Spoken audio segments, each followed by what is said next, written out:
দখলদার ইসরায়েলি সামরিক বাহিনী এখন দুঃস্বপ্নময় সময় পার করছে। বর্বর ইসরায়েল যেমন প্রতিদিন বিনা দ্বিধায় সাধারণ মানুষদের মৃত্যুর মুখে ঠেলে দিচ্ছে, ঠিক তেমনি একে একে সেনা হারাচ্ছে দখলদার বাহিনীটি। সম্প্রতি গাজায় হামাসের সঙ্গে সংঘর্ষে ইসরায়েলের একজন কর্মকর্তা নিহত হয়েছেন। এর ফলে গত বছরের 7 অক্টোবর থেকে গাজা যুদ্ধে এ পর্যন্ত ইসরায়েলি সেনাবাহিনীর নিহতের সংখ্যা বেড়ে 800 জনে পৌঁছেছে বলে জানিয়েছে দেশটির সংবাদ মাধ্যম। এছাড়া জানা গেছে দীর্ঘদিন ধরে গাজা ও লেবাননে যুদ্ধরত ইসরায়েলের প্রায় 2000 সেনা হতাহত হয়েছে। 20 নভেম্বর বুধবার কাতার ভিত্তিক সংবাদ মাধ্যম আল জাজিরার এক প্রতিবেদনে জানানো হয়, গাজার উত্তরে জাবালিয়ায় নিহত ওই ইসরায়েলি সেনা কর্মকর্তা কফির ব্রিগেডের সদস্য ছিলেন বলে নিশ্চিত করেছে Israeli defence force IDF। Israeli সেনাবাহিনী আরও জানিয়েছে, হামাসের সঙ্গে সংঘর্ষে আরেক ইসরায়েলি কর্মকর্তা আহত হয়েছেন। তিনি রেজিমেন্ট 90-এর কমান্ডার এবং একজন কর্নেল ছিলেন। ইসরায়েলি সেনাবাহিনী পরিচালিত রেডিওর এক প্রতিবেদনে উল্লেখ করা হয়েছে, এ নিয়ে 2023 সালের 7 অক্টোবর থেকে শুরু হওয়া গাজা যুদ্ধে ইসরায়েলি সামরিক বাহিনীর 800 সেনা ও কর্মকর্তা নিহত হয়েছেন। তাদের অধিকাংশই গাজা উপত্যকায় নিহত হয়েছেন।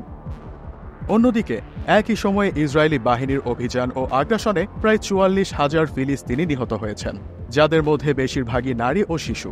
এছাড়াও আহত হয়েছেন 1,04,092 জন। এই গণহত্যা গাজার জনসংখ্যার ওপর এক গভীর মানবিক সংকট তৈরি করেছে। গাজায় দীর্ঘ 1 বছরেরও বেশি সময় ধরে এমন হত্যাযজ্ঞ চালানোর পরেও ইসরায়েল এখনও কোনো লক্ষ্য অর্জন করতে পারেনি। অধিকার সংস্থাগুলোর মতে, ইসরায়েলি বাহিনী গাজায় ধারাবাহিকভাবে বিমান হামলা ও গোলাবর্ষণ চালিয়ে যাচ্ছে, যার প্রধান শিকার হচ্ছে বেসামরিক জনগণ, বিশেষত নারী ও শিশু। আন্তর্জাতিক সংস্থাগুলো বারবার মানবিক সহায়তা ও যুদ্ধবিরতির আহ্বান জানালেও পরিস্থিতির কোনো উন্নতি এখনও ঘটেনি। বিশ্ব সম্প্রদায়ের নীরবতা এবং প্রধান শক্তিগুলোর সমর্থনে এই সহিংসতা আরও দীর্ঘায়িত হচ্ছে বলে মত বিশ্লেষকদের মতে, ইসরায়েলি হামলার এই ধারা স্পষ্টতই আন্তর্জাতিক আইনের লঙ্ঘন এবং এটি ফিলিস্তিনি জনগণের বিরুদ্ধে যুদ্ধাপরাধের শামিল। বিশ্ব সম্প্রদায়ের নীরবতা এবং প্রভাবশালী দেশগুলোর রাজনৈতিক সমর্থন ইসরায়েলকে আরও আগ্রাসী করে তুলছে বলে অভিযোগ করেছে মানবাধিকার সংস্থাগুলো।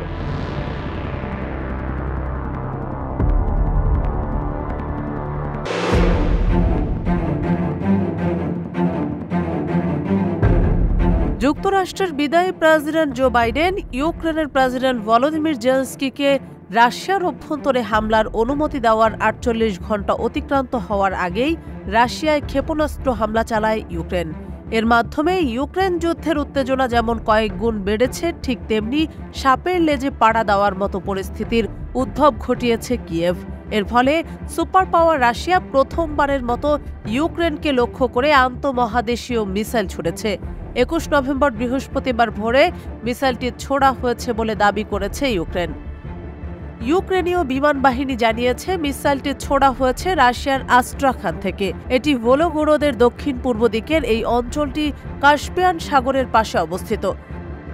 দেশটির বিমান বাহিনী আরও জানিয়েছে, রাশিয়া তাদের দানিপ্রো অঞ্চলের দোকানপাট এবং গুরুত্বপূর্ণ অবকাঠামো লক্ষ্য করে ভোর রাতে এই হামলা চালায়। তবে এতে তাদের অবকাঠামো কেমন ক্ষতিগ্রস্ত হয়েছে সে বিষয়টি স্পষ্ট করেনি তারা। এছাড়া শক্তিশালী এই আন্তঃমহাদেশীয় মিসাইলটি আটকানো হয়েছে কিনা সেটিও জানায়নি তারা। তবে রাশিয়ার ছোড়া 6টি KH-101 ক্রুজ মিসাইল ভূপাতিত করার দাবি করেছে ইউক্রেনীয় বাহিনী, যদিও তাদের এ দাবির সত্যতা যাচাই করা সম্ভব হয়নি। আন্তঃমহাদেশীয় মিসাইলগুলোর রেঞ্জ বা দূরত্ব কয়েক হাজার কিলোমিটার হতে পারে। এই মিসাইলটি বিস্ফোরক ছাড়াও পারমাণবিক অস্ত্র বহন করতে পারে। উল্লেখ্য যে রাশিয়ার কুরস্ক অঞ্চলকে লক্ষ্য করে গত 2 দিনে যুক্তরাষ্ট্রের এবং যুক্তরাজ্যের দূরপাল্লার মিসাইল ছুড়েছে ইউক্রেন। এই হামলার পরপরই ইউক্রেনকে লক্ষ্য করে আন্তঃমহাদেশীয় ব্যালিস্টিক মিসাইল ছুড়ল মস্কো। 2022 সালের 24 ফেব্রুয়ারি রাশিয়া ইউক্রেনের মধ্যে যুদ্ধ শুরু হয়।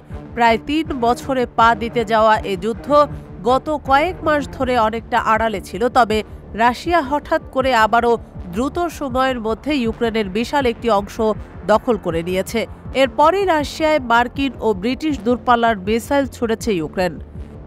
বিশেষজ্ঞরা বলছেন, যুক্তরাষ্ট্রের নতুন প্রেসিডেন্ট হিসেবে ডোনাল্ড ট্রাম্পের ক্ষমতা গ্রহণের পর রাশিয়া ইউক্রেন যুদ্ধ বন্ধ করার চেষ্টা করবেন। ফলে দুই পক্ষ শেষ মুহূর্তে নিজ নিজ অবস্থান শক্তিশালী করার চেষ্টা করছে। এদিকে G20 সম্মেলনের প্রকাশিত ঘোষণাপত্রে রাশিয়া সম্পর্কে অবস্থান তুলনামূলকভাবে অনেকটাই নরম। 7টি অনুচ্ছেদের মাত্র একটি অনুচ্ছেদে ইউক্রেনের যুদ্ধ নিয়ে আলোচনা করা হয়েছে। যুদ্ধের কুফল, মানুষের দুর্দশা নিয়ে সাধারণ সামাজিক দৃষ্টিকোণে বক্তব্য রয়েছে, কিন্তু ইউক্রেন আক্রমণের জন্য রাশিয়ার বিন্দুমাত্র সমালোচনা করা হয়নি ঘোষণাপত্রে। এ নিয়ে ক্ষোভ প্রকাশ করেছে ইউক্রেন।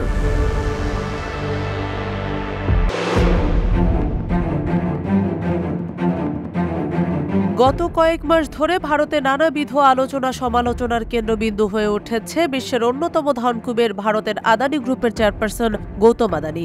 এবার আর্থিক কেলেঙ্কারিতে যুক্ত হলো তার নাম। জানা গেছে, গৌতম আদানির বিরুদ্ধে যুক্তরাষ্ট্রে প্রতারণার অভিযোগ আনা হয়েছে।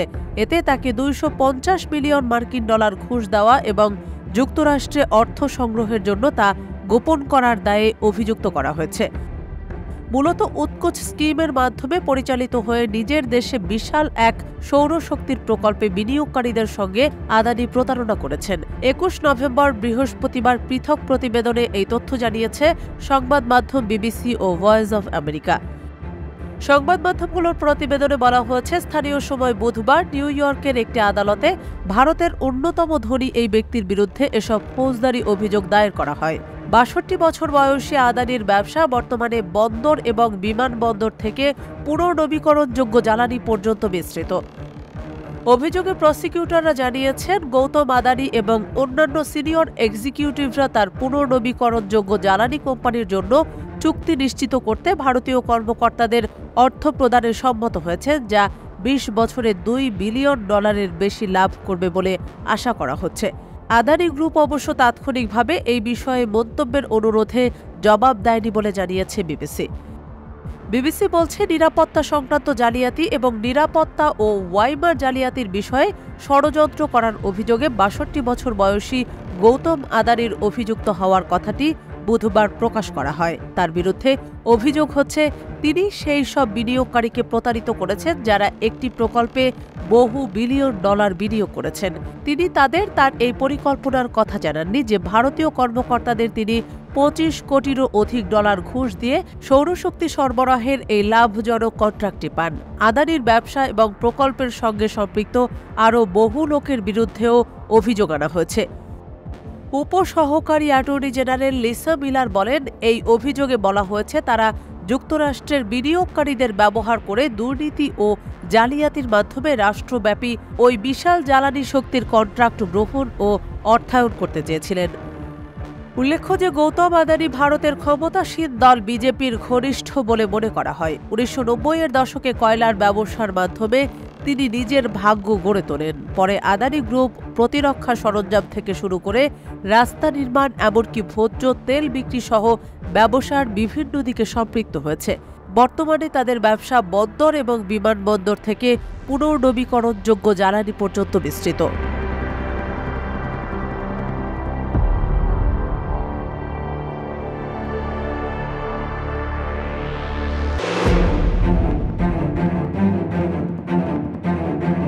পরিস্থিতি বিবেচনায় ধারণা করা হচ্ছে খুব দ্রুতই তৃতীয় বিশ্বযুদ্ধের দামামা বাজতে চলেছে। কেননা দীর্ঘ প্রায় 3 বছর ধরে চলমান রাশিয়া ইউক্রেন যুদ্ধের বিষয়ে কথা বলতে গিয়ে কিছুদিন আগ পর্যন্ত রুশ প্রেসিডেন্ট ভ্লাদিমির পুতিন বলেছেন, এই যুদ্ধে পারমাণবিক অস্ত্র ব্যবহারের এখনও সময় আসেনি। তবে গত মঙ্গলবার মার্কিন যুক্তরাষ্ট্রের একটি পদক্ষেপ পুতিনকে পারমাণবিক অস্ত্র ব্যবহারে রীতিমতো উদ্বুদ্ধ করছে। এরই রেশ ধরে সার্বিয়ান প্রেসিডেন্ট আলেক্সান্ডার ভুসিচ সম্প্রতি বলেছেন, রাশিয়ার প্রেসিডেন্ট ভ্লাদিমির পুতিন পরমাণু অস্ত্র ব্যবহার করতে এখন আর একদমই দ্বিধা বোধ করবেন না। তিনি বলেছেন, পুতিন পরমাণু অস্ত্র ব্যবহার করতে দ্বিধা করবেন না যদি তার দেশের নিরাপত্তা ও সামরিক বাহিনী হুমকির মুখে পড়ে এবং যদি তার অন্য কোনো বিকল্প না থাকে। 20 নভেম্বর বুধবার এক প্রতিবেদনে এই তথ্য জানিয়েছে বার্তা সংস্থা রয়টার্স। সম্প্রতি প্রেসিডেন্ট জো বাইডেন রাশিয়ার গভীরে আঘাত হানার জন্য ইউক্রেনকে মার্কিন দূরপাল্লার ক্ষেপণাস্ত্র ব্যবহার করার অনুমতি দিয়েছেন। অন্যদিকে ইউক্রেন যদি যুক্তরাষ্ট্রের দূরপাল্লার ক্ষেপণাস্ত্র ব্যবহার করে রাশিয়ার ভূখণ্ডে আঘাত হানে, তবে তার জবাবে তারা যথাযথ ও কার্যকর পদক্ষেপ নেবে বলে হুঁশিয়ারি দিয়েছে রাশিয়া। তবে যুক্তরাষ্ট্রের সরবরাহ করা দূরপাল্লার ক্ষেপণাস্ত্র ছুড়ে ইতোমধ্যেই রাশিয়ার অভ্যন্তরে হামলা চালিয়েছে ইউক্রেনের সেনাবাহিনী। যুক্তরাষ্ট্রের বিদায়ী প্রেসিডেন্ট জো বাইডেন ইউক্রেনের প্রেসিডেন্ট ভলোদিমির জেলেনস্কিকে রাশিয়ার অভ্যন্তরে হামলার অনুমতি দেওয়ার ৪৮ ঘণ্টা অতিক্রান্ত হওয়ার আগেই এই পদক্ষেপ নেয় ইউক্রেনীয় বাহিনী। এমন অবস্থায় সার্বিয়ান প্রেসিডেন্ট আলেক্সান্ডার ভুসিচ মনে করছেন, বিপর্যয় থেকে বিশ্ব মাত্র এক ধাপ দূরে এবং পরবর্তী পদক্ষেপটি হয়তো পারমাণবিক সংঘাতের দিকে নিয়ে যেতে পারে। জনসাধারণের উদ্দেশ্যে দেয়া এক ভাষণে তিনি বলেন, পরিপূর্ণ বিপর্যয়ের জন্য 10টি ধাপ আছে, আমরা 9টি অতিক্রম করেছি। আমি যা মনে করি তা খুলে বলবো। আমি মনে করি কেউ তাদের কাছে থাকা সমস্ত অস্ত্র ব্যবহার করতে দ্বিধা করবে না। পশ্চিমা দেশগুলো বলবে পুতিন গেম খেলছেন এবং পরমাণু অস্ত্র নিয়ে হুমকি দিচ্ছেন, কিন্তু তিনি আসলে ভয় পান এবং খুব কম লোকই আছেন যারা আমার মতো করে প্রেসিডেন্ট পুতিনকে চেনেন। তিনি আরও বলেন, যদি মস্কো এবং তার বাহিনীর নিরাপত্তা হুমকির সম্মুখীন হয় তাহলে তিনি এক মুহূর্তের জন্য দ্বিধা করবেন না। সার্বিয়া সংঘাতের সম্ভাব্য এই বৃদ্ধির জন্য মোটেও প্রস্তুত নয় বলেও জানান আলেক্সান্ডার ভুসিচ। তার মতে, আমরা সম্পূর্ণরূপে অপ্রস্তুত। আমাদের আশ্রয় কেন্দ্রে 2,57,000 লোকের জন্য জায়গা আছে এবং আমাদের আবার অবকাঠামো পুনর্নির্মাণ শুরু করতে হবে অন্তত 10 থেকে 15 লাখের জন্য, যেন তারা আশ্রয় কেন্দ্রে থাকতে পারে।